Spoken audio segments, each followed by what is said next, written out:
Supreme Court dealing a huge blow today to government unions, and big blue states fighting back now. Include California, New York, Pennsylvania, Ohio, Illinois. They're laying out the battle plans to fight back. Government worker unions literally campaign for Democrats in those states. And look at this. Judge Anna Napolitano saying this latest Supreme Court decision catastrophic for government unions and especially Democrats. Watch. The word is catastrophic. The only reason, the principal reason, I should say, the public sector labor unions have survived to 2018, they're 100 years old, is because states have forced employees to join them.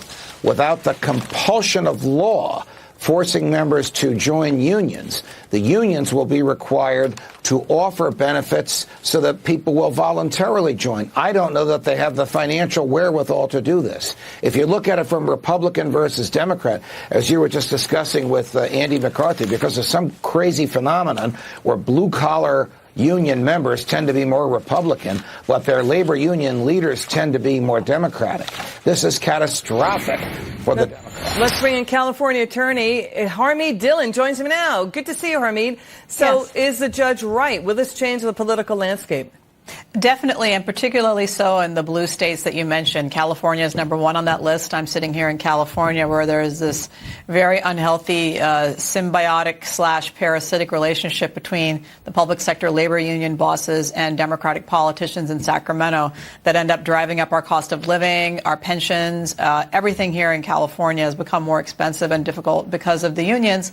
And so this blow is definitely going to affect upcoming election cycles, Democratic funding, and ultimately the laws that we see out of Sacramento. You know, Harmeet, California Governor Jerry Brown, he already signed a California budget to do an end run around the Supreme Court decision, a preemptive move to keep government union muscle intact. He's lifting restrictions on recruiting of more government union members in the state. You can bet that other states are going to pick up on that.